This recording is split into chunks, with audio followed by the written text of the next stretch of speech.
Hello again, my friends. It's time for another installment. The RK saga continues. This is part 7, The Stank Cave. That name fills me with absolute dread. By our friend, Reddit user Hate the Beard, by the way. This is like the third time I've done this. I keep getting lost in where I am. It's been a long night. Anyway, let's get going.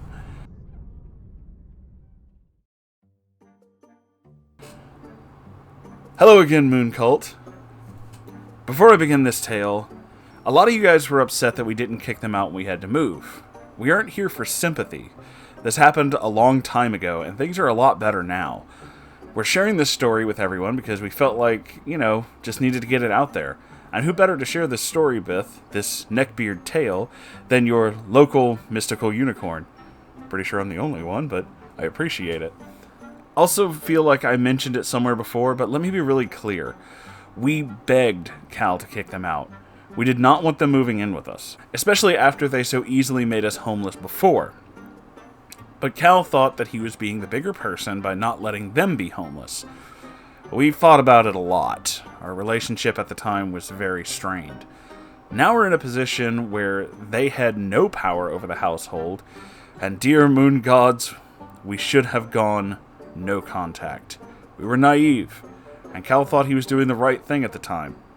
So it should be made known that the previous tenant of our new cottage had left some things behind. These would include a large lizard's glass tank and a giant beanbag. These things are important for later. So after getting settled into the new place, and after RK lost Mish, RK and BB would stay up all night in the living room with the TV turned up. They would leave their garbage everywhere. Percival and I got up every morning and cleaned up after them. We got really sick of this really quick, and often mentioned it to them, but they refused to hear us. Like, after the fight and everything, they were no longer interested in hearing us out at all, no matter the subject. One day, Percival and I were sitting in the living room and decided that now was a good time to confront RK. BB did at least a few chores every week, but RK did literally nothing. We mentioned this to him, and I got heated up and claimed that he was being lazy. He got very offended at this. I went so far as to say that he has never once swept the floor. At this, he picked up a broom as if to show us that he could sweep the floor. He swept maybe 2 feet of space and didn't put any of it in a dustpan. Instead, he threw the broom onto the floor going, "No, I'm not doing this. How dare y'all accuse me of being lazy when I work most of the night?" At this, Percival got angry and said, "Dude, it's true. You never do anything except trash the living room. And we're getting really sick of picking up after you and BB. You don't even fucking worry about it. I'll do it." Percival said sternly, picking up the broom and beginning to sweep. RK didn't say anything. He just went out back and had another cigarette. After this, I stopped cleaning up after them.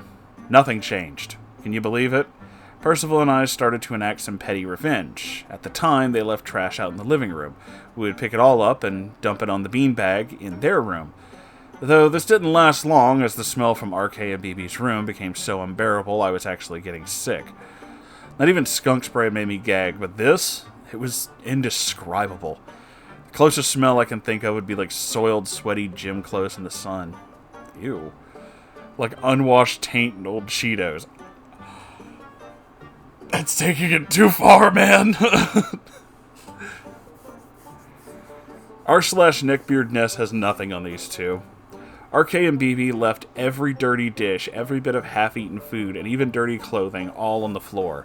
There were boxes, fast food boxes, and to everyone's horror, they even left boogers on the wall. Ew.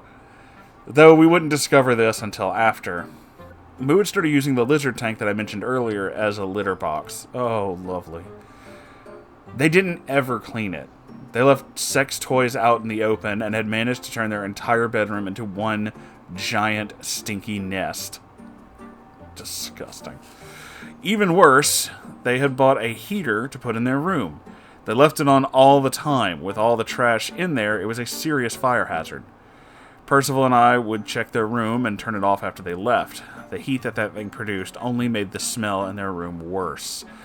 Finally, after us demanding that they clean their room, they got rid of the tank and BB ran all the laundry and returned our missing dishes. Even after cleaning their disgusting room and getting rid of the cat piss-filled lizard tank, it still smelled awful. It had to have been the beanbag that they bragged about having sex on, or the chicken gut-covered clothing from RK's job at the factory. They would wash their clothes and then walk out of their rooms still stinking. It was so hard to be around them at some points, we just had to make mental notes to sit away from them. BB and I wouldn't talk to each other. Percival accidentally got sucked into this game that no one wanted to play. His role was the mediator, but anytime Percival made good points to RK or offered him real advice, RK would get mad and claim that he was siding with us. Classy. There was a brief period just before the end. RK and I kind of started getting along. And by that I mean we started watching anime together because I thought it would end his nagging and whining that I'm never around anymore. We got into an anime called Code Geass. I've heard of that. And it wasn't that bad. RK was being respectful of my boundaries until one night. We're watching anime and so far everything seemed normal. We're just quietly watching and then I felt it, a finger wiggling close to my hand. I turned and looked at him because he's moving his hand onto mine, grabbing me in a clasp. He had his eyes closed, lips puckered out as far as he could manage, and he was leaning in for a kiss. Oh, no, no, no. I jumped from the couch like a cat from a cucumber. What the hell are you doing? We've been over this so many times. I don't feel that way about you. His face went red, and he just fled from the room without even apologizing. When I told Cal about it later, he was very upset, and he promised that he would talk to them about starting to find another place to live. I thought that was the end of that, but soon RK started coming to me. Hey, I've got this doctor's appointment, and I need to see a counselor about my issues, so maybe I could learn to be a friend to you. I congratulated him on getting help, though after his first counselor's visit, he started on about how you should join me in therapy so we can work out our differences. I still feel the same about you, and I don't want our relationship to end. I'm not dating you. Don't you understand that? Group counseling is for couples. Besides, I don't think my insurance would even cover that. He threw a huge fit. You would even try. I can't believe you don't care. You should try for me. He sobbed, and even BB was getting sick of this discordant song.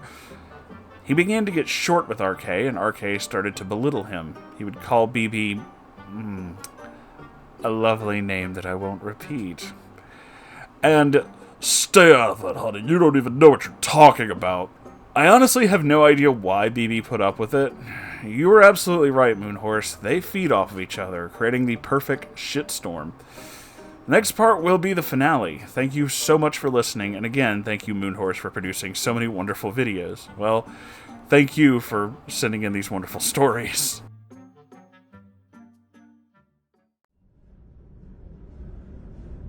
So, oh wow. This is quite... this story just keeps getting crazier and crazier. But I'm going to try to kind of, as I always do, put in my own 2 cents here right at the end. First off, I did see some of the same comments that Hate the Beard, OP, whatever you want to call them, saw as well. And I actually am going to defend them on this one. It's a bunch of different people who are writing this story, and Cal thought he was doing the right thing. Obviously, it backfired, but hindsight is 20/20. There's a lot of things that we all do when we're younger that we think we're doing the right thing, and in actuality end up doing something completely stupid. Look, I was also 20. It happens. When you're young, you make a lot of really stupid mistakes. I at one time thought that I could supercharge my engine with certain, let's just say, attachments that aren't what one would call the best idea. Almost burned up the fucking motor.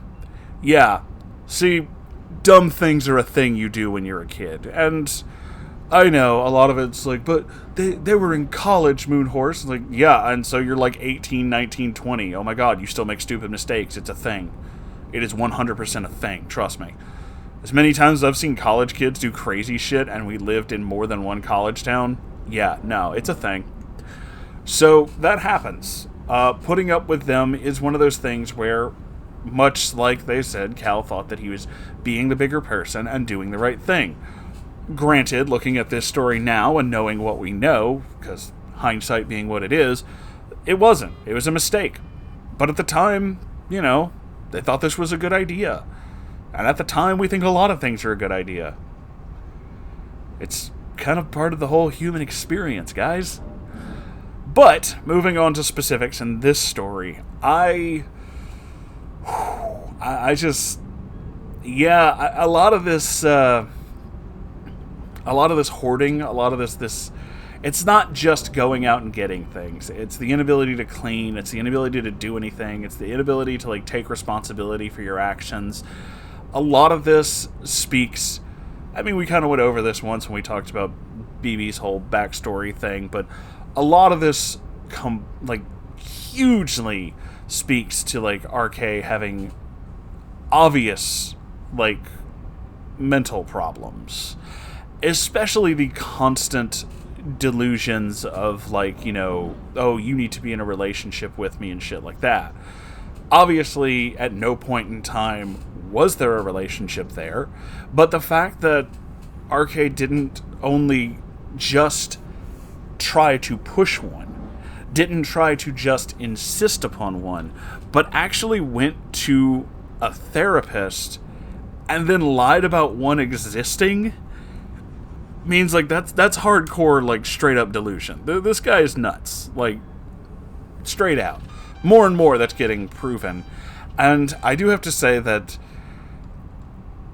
my favorite little bit here right at the end that really is there is BB starting to snap back at him, because while BB has their own host of problems, it's definitely starting to, I think, dawn on them that, like, this shit is not okay. It's just not. And as, you know, crazy and as toxic as I'm sure BB as well was, given the stories that you told us, no one deserves to, like, be treated like that. No one deserves to deal with, like, intentionally being kind of... What's the wording I'm looking for here? To be like they're constantly shoved to the side, like they're designated a second position in their own relationship. You know, like, you go out of your way to be with this person, you want to be with this person, and they're just like, oh, well, you know, you're fine, but there's this other person who's so much better. Like, I can't imagine what that fucking does to you psychologically, you know? I can't imagine how, like, angry and upset that this, you know, that BB must be at all times. That's really fucking horrible. And, yeah, they're both pretty out there, but I think that, I mean, we'll find out what happens exactly in the end, but I'm willing to put my own wager on, even if it doesn't come down to this, even if this is not the way their particular involvement in this story ends, that I'm willing to bet that at some point in the future that BB did kind of just leave RK's ass, because even if BB did feel like, you know, hey, I owe my life to this person, that only goes so far, you know? That'll only carry you so far. So, just, wow. What a story, though. But thank you all for being here, and I hope you enjoyed this. If you did, make sure you like, comment, and subscribe. That'd be greatly appreciated. And if you'd like to keep the lights on in here, you know, I have a Ko-Fi, I forgot the word for a second, and I have a merch shop. Both of these things you can check out. They're in the links down below. I hope you have a wonderful whatever time of day it is.